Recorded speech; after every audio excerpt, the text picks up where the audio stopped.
हिंदी में यूपीएससी की तैयारी से संबंधित प्रोग्राम्स को देखने के लिए सब्सक्राइब करें स्टडी IQIAS हिंदी।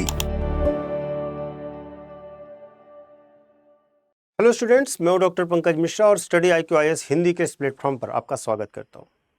आज हम जिस मुद्दे पर बात करने वाले हैं, यह मुद्दा अक्सर विकास की कहानी के रूप में प्रस्तुत किया जाता है और कहा जाता है कि माइक्रो फाइनेंस भारत के विकास की एक रीढ़ की तरह काम करेगा। लेकिन कहानी थोड़ी सी अलग है। बिहार के कई जिलों में माइक्रो फाइनेंस अब एम्पावरमेंट का माध्यम नहीं रह गया है, बल्कि यह एक डेब्ट ट्रैप बन गया है, एक कर्ज का जाल बन गया है, जहां पर गरीब लोगों के लिए, समाज के निचले वर्ग से आने वाले लोगों के लिए और स्पेशली महिलाओं के लिए टीवी, पंखा, बर्तन, गैस सिलेंडर जैसे सामान जब्त किए जाने तक की न्यूज आ रही है। महिलाओं के साथ अपमानजनक वसूली की जा रही है और परिवार कर्ज के दबाव में आत्महत्या करने लगे।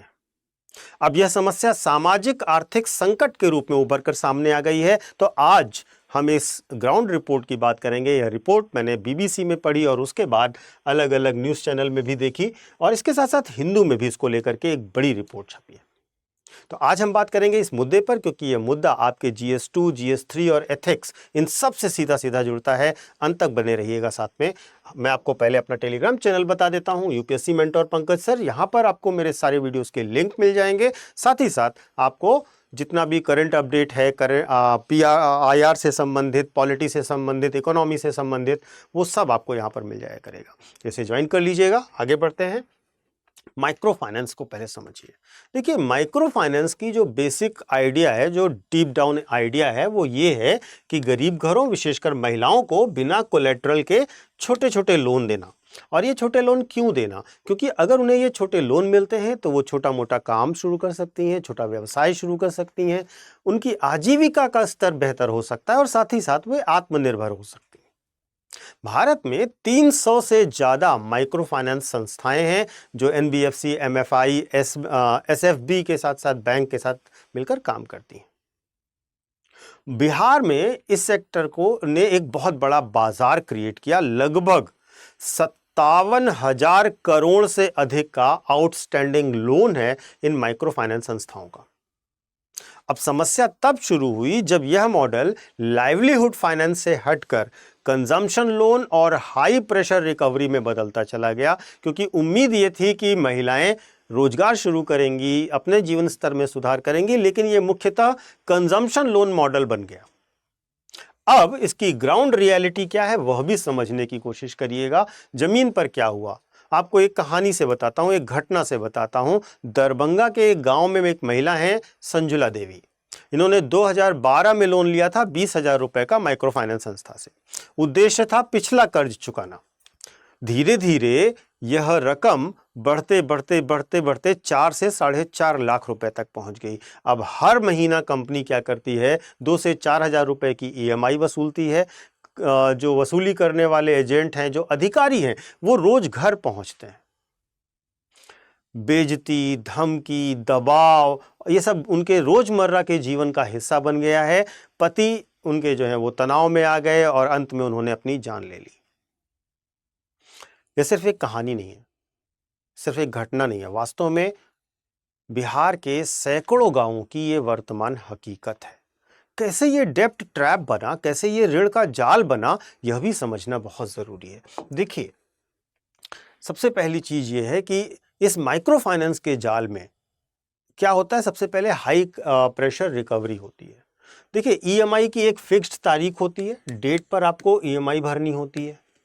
ठीक है, त्योहार, बीमारी, फसल नुकसान, किसी का महत्व नहीं है, आपको डेट पर पैसा जमा करना है। नहीं तो इनके जो एजेंट्स हैं वो घर आते हैं और घर से पर्सनल बिलोंगिंग्स को भी उठा ले जाते हैं, जैसे कि पंखा हुआ, टीवी हुई, फ्रिज हुआ, बर्तन हुआ, जानवर हुए, सिलेंडर तक उठा ले जाते हैं।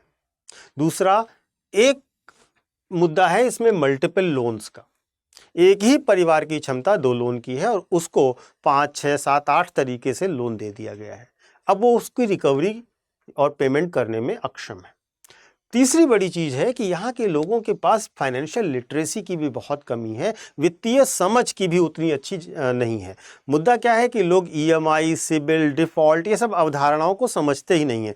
लोन केवल व्यवसाय के लिए है, यह कॉन्सेप्ट तक उनको ठीक से समझ नहीं आता, क्योंकि वे लोन ले रहे हैं शादी करने के लिए, इलाज करवाने के लिए, घर की ज़रूरतें पूरी करने के लिए, पुराना कर्ज चुकाने के लिए। और जब ये पैसा खर्च हो जाता है तो इनके पास आय का कोई ऐसा स्रोत नहीं है कि ये टाइमली पेमेंट कर सकें।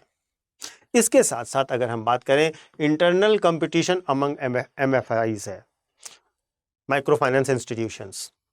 देखिए, कंपनियां क्या होती हैं, उनका टारगेट होता है कि हमें इतने ज़्यादा ग्राहकों को लोन देना है, तो वो खूब सारा इसके संबंध में man to man, person to person contact करती हैं, ज़्यादा से ज़्यादा ग्राहकों को ऑनबोर्ड करती हैं। टारगेट बेस्ड मॉडल होने के कारण फील्ड ऑफिसर्स बस लोन देने पर ज़्यादा फोकस करते हैं, रिकवरी कैसे होगी उस एस्पेक्ट को छोड़ देते हैं। प्लस अगर हम बिहार की बात कर रहे हैं तो पावर्टी और सामाजिक दबाव को भी समझना होगा। बेटी की शादी है, इलाज है, स्कूल की फीस है, इमरजेंसी सिचुएशंस हैं, इन सब कारण से वहां पे लोग लोन ले रहे हैं और बार बार एक लोन को चुकाने के लिए दूसरा लोन, और किस्तें न चुका पाना एक आम धारणा बन चुकी है। महिलाओं को स्पेसिफिकली बात कर रहे हैं क्योंकि महिलाओं को लेकर ही रिपोर्ट है। महिलाओं की स्थिति का जो बात है वो वास्तव में आर्थिक नहीं, सामाजिक मुद्दा है। देखिए, बिहार में ग्रामीण समाज में महिलाएं माइक्रो फाइनेंस की मुख्य बोरोवर्स हैं, मेजरली महिलाओं को लोन दिए गए हैं। अब क्या है कि इनकी आय पुरुष सदस्य कमाते हैं, महिलाएं कमाने नहीं जाती हैं। लोन महिला के नाम पर लिया गया है। जो कलेक्टर साहब है वो घर पर आकर के दबाव बनाते हैं और यही दबाव वहां के मानसिक स्वास्थ्य पर गहरा प्रभाव डालता है। कई रिपोर्टों में यह देखा गया है कि इससे घरेलू हिंसा बढ़ रही है, पति पत्नी के संबंध बिगड़ रहे हैं, सामाजिक अवसंरचना में समस्या पैदा हो रही है और उसके साथ साथ आत्महत्या तक के मामले सामने आने लगे हैं। और यह स्थिति अब एक तरीके से जेंडर्ड डेब्ट क्राइसिस बन गई है, महिलाओं के लिए एक लोन का जाल बन गई है। अब अगर हम बात करें कि इसके लिए नियम कानून कौन, कैसे, क्या, सरकार, आरबीआई और इन सब की बात करें तो देखिए, 2021 में आरबीआई ने स्पष्ट नियम लाया था और फ्रेमवर्क भी बनाया था कि माइक्रो फाइनेंस रेगुलेटरी फ्रेमवर्क में इन्होंने कहा कि ब्याज दरों पर आंशिक नियंत्रण रखी जाए, हाउस होल्ड इनकम का कैप देखा जाए और साथ ही साथ लोन का एक्सपोजर लिमिट देखने के साथ साथ ट्रांसपेरेंट प्राइसिंग नॉर्म्स अपनाए जाए। बहुत बेहतरीन रूल है, लेकिन सच ये है कि ऑन ग्राउंड क्या है? ऑन ग्राउंड ये है कि इस पर निगरानी करने का तंत्र बहुत कमज़ोर है। फील्ड ऑफिसर्स अपने टारगेट पूरा करने पर पूरा ध्यान रखते हैं, उनको लक्ष्य प्राप्त करना है क्योंकि उसी से उनकी सैलरी बन रही है। रूरल डिस्ट्रेस बहुत ज़्यादा है, विशेषकर बिहार जैसे पिछड़े और ग्रामीण समाज में।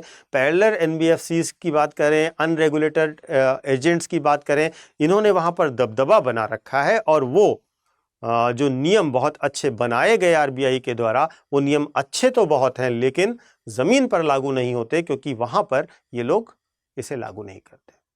इसका समाधान भी समझिए आगे कैसे किया जा सकता है इसको बेहतर। देखिए, सबसे पहले फाइनेंशियल लिटरेसी कैंपेन्स गांव में चलाने चाहिए, लोगों को ईएमआई, सिबिल, बोरोइंग ये सब समझाना चाहिए। दूसरी चीज़, रेगुलेटरी मॉनिटरिंग को और स्ट्रॉन्ग किया जाना चाहिए। फील्ड कलेक्शन की जो प्रैक्टिसेस हैं उनको मॉनिटर किया जाना चाहिए हर एक इंसिडेंस में। इसके साथ साथ लोन प्रोसेस की वास्तविक जांच केवल फॉर्म भरवाने से नहीं होनी चाहिए, लोन वास्तव में व्यवसाय के लिए है यह सुनिश्चित किया जाना चाहिए।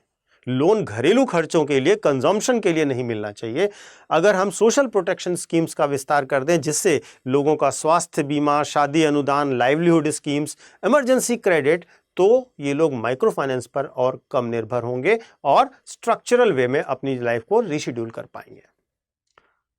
जो वुमेन सेंट्रिक एसएचजीज हैं, सेल्फ हेल्प ग्रुप्स हैं, उनको भी मजबूत करना होगा क्योंकि ये ग्रुप कम ब्याज पर सॉफ्ट वसूली प्रक्रिया और सामाजिक सपोर्ट के साथ काम करेंगे। महिलाओं को उत्पादक और प्रोडक्शन सेक्टर में और ज़्यादा इंड्यूस करेंगे जिससे ये मॉडल टिकाऊ होगा। तो women based self help groups पर ज़्यादा फोकस किया जाना चाहिए और इसके साथ साथ लोगों के लिए हेल्पलाइन नंबर्स भी जारी करने चाहिए। उन लोगों के पास हेल्पलाइन नंबर्स भी होने चाहिए जिससे रिकवरी जब दबावपूर्ण हो तो वो कम से कम कंप्लेन कर सके। देखिए, बहुत सिंपल बात यह है कि माइक्रो फाइनेंस अच्छी चीज़ है, ये कोई बुरी चीज़ नहीं है, यह एक ज़रूरी व्यवस्था है भारत जैसे गरीब देश के लिए। भारत में जितनी गरीबों की संख्या उस हिसाब से ये बहुत अच्छी स्कीम है, लेकिन यह बात समझनी होगी कि लोन तभी अच्छा है जब तक ये आज़ादी दे, जब तक ये आपको आगे बढ़ने का मौका दे। लेकिन अगर कर्ज आपकी बेड़ियां बन रहा है तो यह विकास नहीं है, यह विनाश की तरफ जाने का मार्ग है। और आप अगर यूपीएससी की तैयारी कर रहे हैं तो माइक्रो फाइनेंस का पूरा मुद्दा समझिएगा, समाज, अर्थशास्त्र और नैतिकता से इसे कमेंट करिएगा और इसे आप केस की तरह इस्तेमाल कर सकते हैं।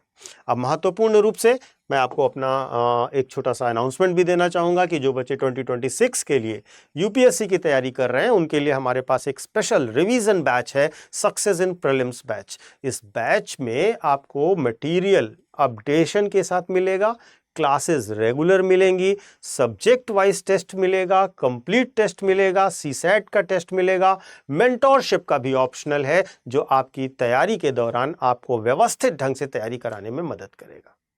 इन सारी सुविधाओं को एक बहुत मिनिमम फीस के साथ यानी कि 3,999 रुपए के साथ आप ज्वाइन कर सकते हैं, क्योंकि यूपीएससी के लिए हमारे यहाँ चल रहा है लर्नर्स डे सेल। इस सेल में आपको 15 नवंबर तक मात्र 3,999 पर यह पूरा कोर्स मिल जाएगा। कोर्स की डिटेल्स आप कमेंट डिस्क्रिप्शन बॉक्स में जाएंगे, वहां पर लिंक मिल जाएगा, उसको ज्वाइन करिए, उसको पहले पढ़िए, समझिए, फिर ज्वाइन करिए। और जब आप ज्वाइन करने जाएंगे तो आपको एक कोड लगाना होगा। वहां पर आपसे पहले पूछा जाएगा कि क्या आपके पास कोई स्पेशल कोड है, आप बताइए यस, वहां पर क्लिक करिए और पीके लाइव कोड का इस्तेमाल करिए। ये फैकल्टी कोड होता है बेटा, और ये फैकल्टी कोड इस्तेमाल कर सकते हैं आप मैक्सिमम डिस्काउंट के लिए जब भी आप स्टडी IQs पे कोई भी कोर्स से जुड़ते हो। ये मेरा फैकल्टी कोड है, इसको जरूर इस्तेमाल कीजिएगा, इससे आपको बहुत सारे बेनिफिट्स मिलेंगे। इसी प्रकार से जो लोग 2027-2028 के लिए यूपीएससी की तैयारी कर रहे हैं उन सब के लिए भी हमारा लर्नर्स डे सेल का फायदा उपलब्ध है। सेम आप डिस्क्रिप्शन बॉक्स में जाइए, दोनों के लिंक पर क्लिक करिए, आप ऐप से या वेबसाइट से भी हमारा पूरा ब्रोशर पढ़ सकते हैं। पूरा किस तरीके से पढ़ाई होगी, किस तरीके से कौन सी सुविधाएं दी जाएंगी, सब कुछ देख सकते हैं। और ज्वाइन करने से पहले सेम आपको पीके लाइव कोड इस्तेमाल करना होगा जिससे आपको मैक्सिमम डिस्काउंट मिले। और दूसरी खास बात, मात्र 15 नवंबर तक यह सेल अवेलेबल है, तो मिस मत कीजिए। Thank you so much. Hindi में यूपीएससी की तैयारी से संबंधित प्रोग्राम्स को देखने के लिए सब्सक्राइब करें स्टडी IQ IAS हिंदी।